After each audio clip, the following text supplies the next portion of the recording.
Estamos com o deputado Domingos Sávio, um ícone do PSDB, um ícone tucano. Embora o deputado, em alguns momentos, ele tem uma cisma que eu sou PT. Mas eu não sou PT, eu sou socialista. Não tenho nenhuma assim, ligação com o PT. Comungo com algumas ideias do PT, como comungo com algumas ideias do PSDB, né? Mas eu tenho um defeito, Domingos, de estar sempre do lado do fraco e oprimido. Não sei se é o caso, né? É uma questão de julgamento, né? Mas vamos lá. O senhor tem aparecido bastante, o senhor tem com bastante projeção nesse processo que alguns falam que é golpe impeachment e outros falam que é impeachment, né? Eu tive pesquisando e verifiquei que realmente houveram as pedaladas fiscais, por 2 vezes, ou mais vezes, na realidade. Uma em 2013 e a outra em 2014. Em 2013 foram os meses de outubro, novembro e dezembro. E 2014, todo o primeiro semestre de 2014, né? Isso não está em voga, que houveram realmente as pedaladas fiscais. Mas o que as pessoas colocam e tem uma indagação com a questão do tratamento diferenciado. Fernando Henrique Cardoso cometeu as mesmas pedaladas, o Lula cometeu, e me parece que a própria Dilma, no início do mandato, do primeiro mandato dela, andou também cometendo as pedaladas fiscais. Que as pedaladas fiscais nada mais na verdade, quando o governo pega dinheiro, entre aspas, emprestado, mas sem autorização do Congresso, não é um dinheiro emprestado, ele deixa descoberto as suas obrigações sociais por um determinado período, onde a Caixa, Banco do Brasil, BNDES, arca com esse custo, e depois o governo tem que repassar. Mas a Dilma demorou mais tempo. A minha pergunta para o senhor, deputado, o TCU, Tribunal de Contas da União, ele fala que é crime a pedalada fiscal, as pedaladas fiscais, mas não fala de quanto tempo. Como é que a gente consegue mensurar se a pedalada da Dilma é crime, do Fernando Henrique não é crime e do Lula não é crime? Como é que o senhor avalia isso? Geraldo, uma ótima pergunta, e já te cumprimento como jornalista atencioso. Que você disse no início, não passa da liberdade que a gente vai adquirindo pelo tempo de convivência, e, aliás, de convivência respeitosa, que eu sempre tive com você e que você sempre teve comigo. Então, isso nos dá a liberdade, às vezes, brincar um pouco com relação aos posicionamentos e, às vezes, algum tipo de divergência ideológica que, em alguns momentos, nós possamos ter tido. Mas eu inicio dizendo do respeito que eu tenho por você e cumprimentando por você abordar esse assunto com uma pergunta que já é esclarecedora. Você fez uma pergunta que ajuda a esclarecer, e ao me perguntar por que a diferença do que ocorreu no período até do próprio Fernando Henrique, depois do Lula, do primeiro mandato da Dilma e de agora, qual a diferença e por que isso levou o Tribunal de Contas a considerar irregulares as contas da Dilma, e olha que foi por unanimidade. E vários dos ministros do Tribunal de Contas, lá é um conselho, mas o título que se dá é de ministros do Tribunal de Contas. São indicados pela Presidência da República. Vários deles foram, inclusive, indicados pelo Lula e pela Dilma. Então, não há que falar que ali tenha sido uma decisão partidária ou política do Tribunal de Contas. O Tribunal de Contas estava convencido de que, de fato, houve irregularidade, houve crime de responsabilidade ao não se cumprir adequadamente o orçamento e ao se tomar dinheiro público, o que se deu o apelido dinheiro de banco público, né? Dinheiro em bancos públicos, dinheiro no Banco do Brasil, na Caixa e no BNDES e na conta do Fundo de Garantia, sem que o governo tivesse esse dinheiro lá depositado. Então pegou um dinheiro que não era do governo, né, dentro de bancos públicos. E a Constituição e a Lei de Responsabilidade Fiscal é clara em dizer que isso é proibido. E você fazia referência que isso já ocorreu em outros governos. Qual a diferença?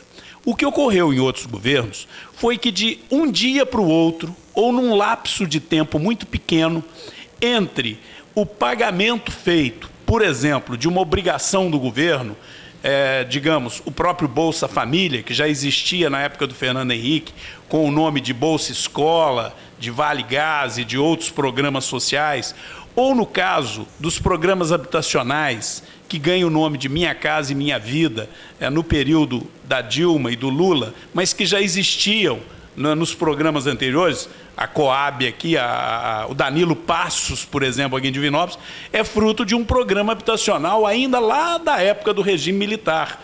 Durante todo esse período da história brasileira, desde quando se criou o Fundo de Garantia, né, o dinheiro do Fundo de Garantia veio sendo aplicado prioritariamente em programas habitacionais por diversos governos. Agora, de uma forma mais intensa, e isso é verdade, no período do PT. Aí o que ocorreu?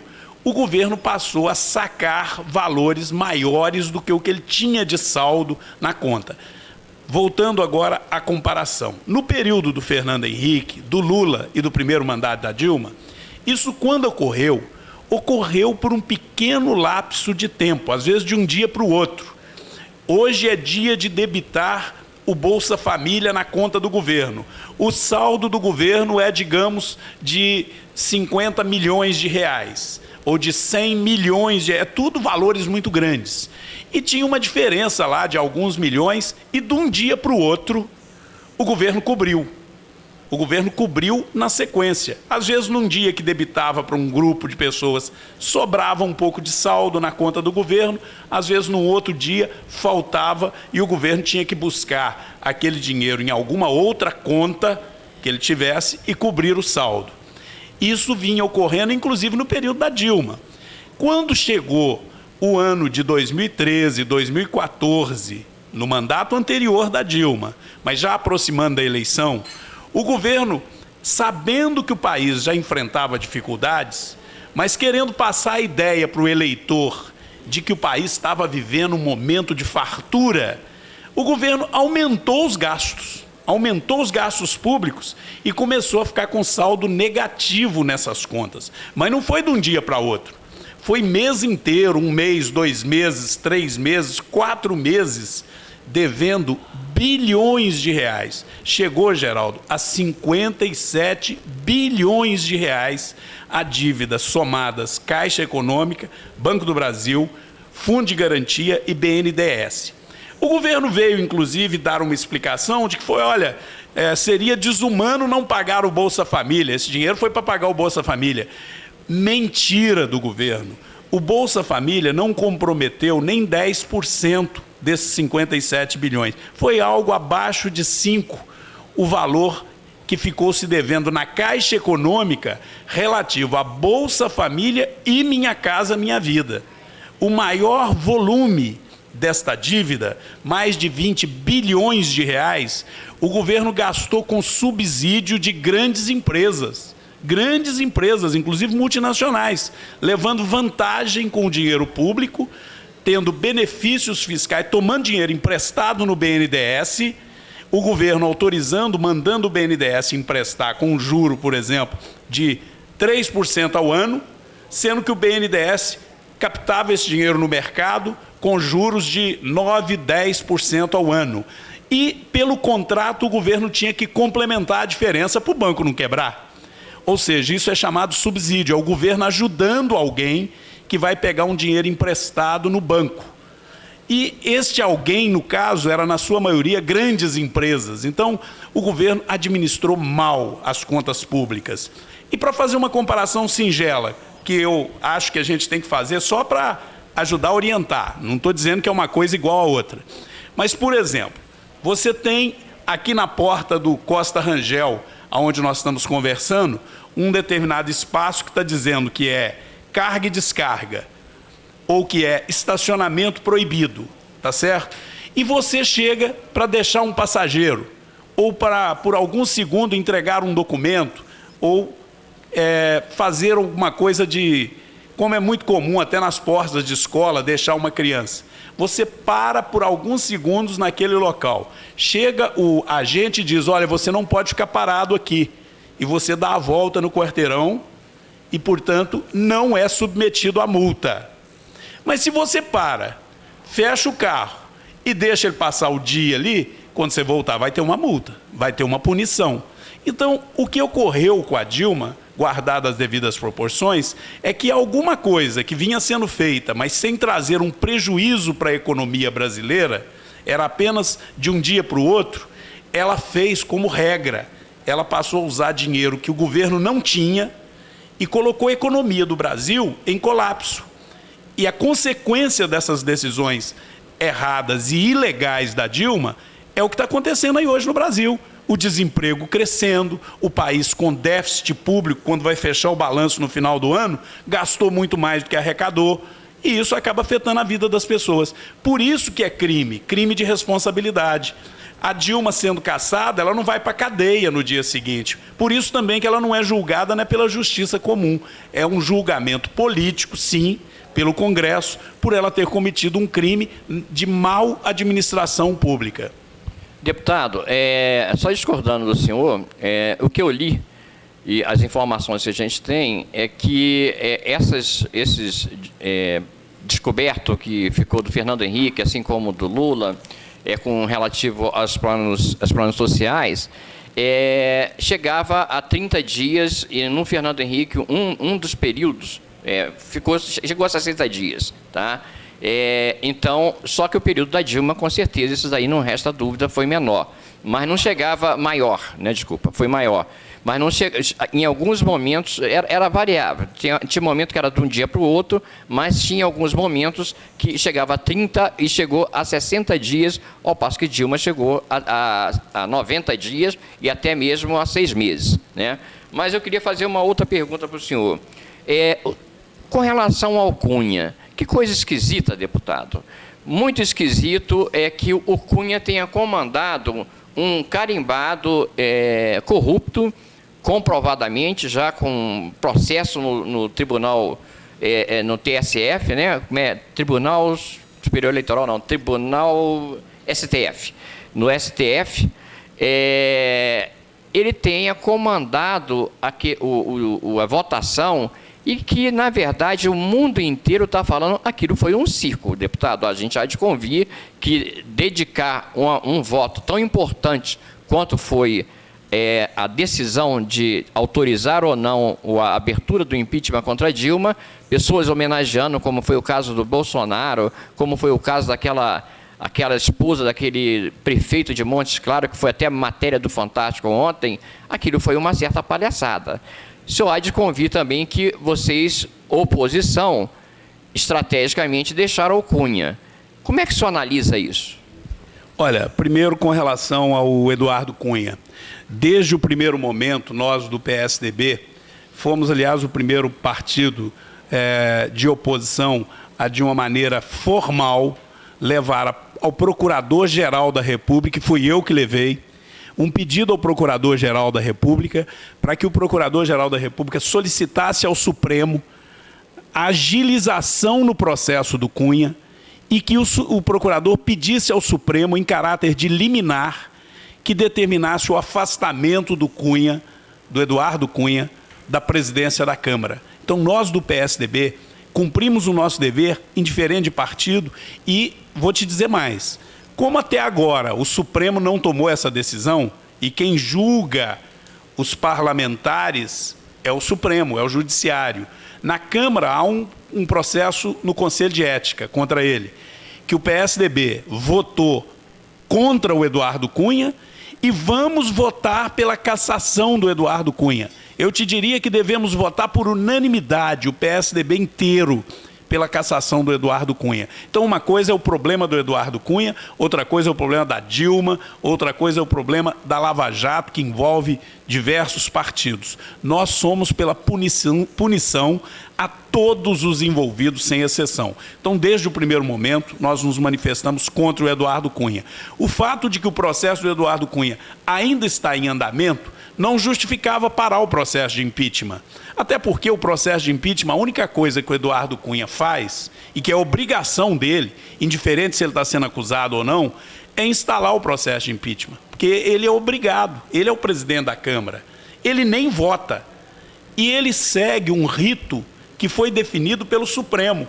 ele não pode acrescentar nem tirar nenhuma vírgula do rito que o Supremo determinou que fosse seguido.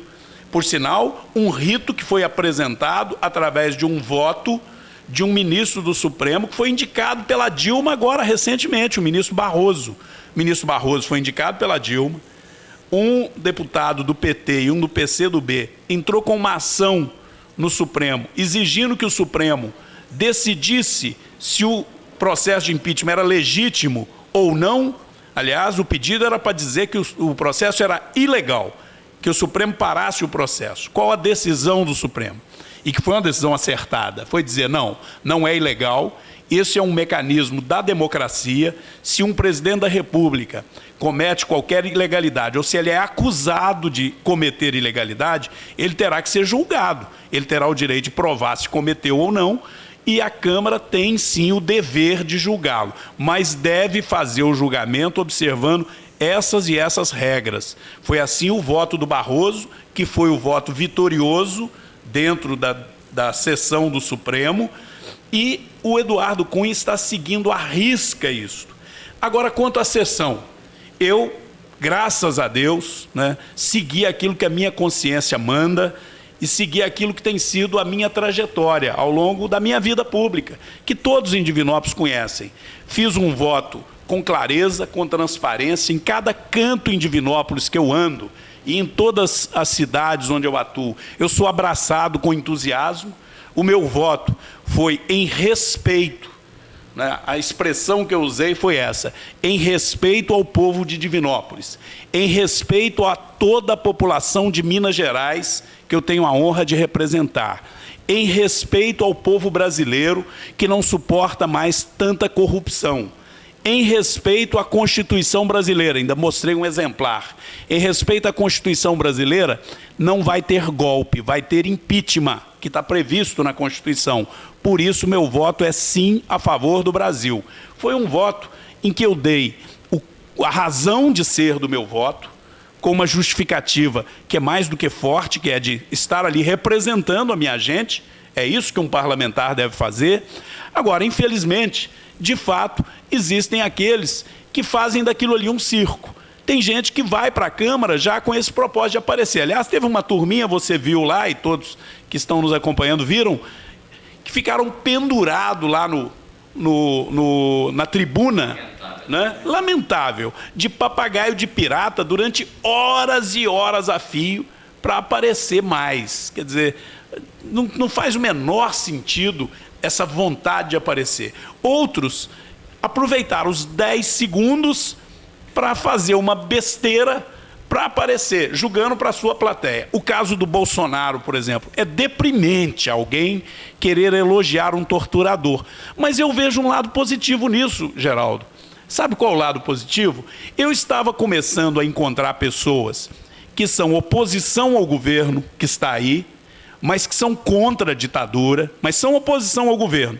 E às vezes acha que nós do PSDB estamos muito mole, que o PSDB é uma oposição democrática, e que começa a fazer aplauso, a dizer o Bolsonaro é que é o cara que é mais duro, é mais combativo.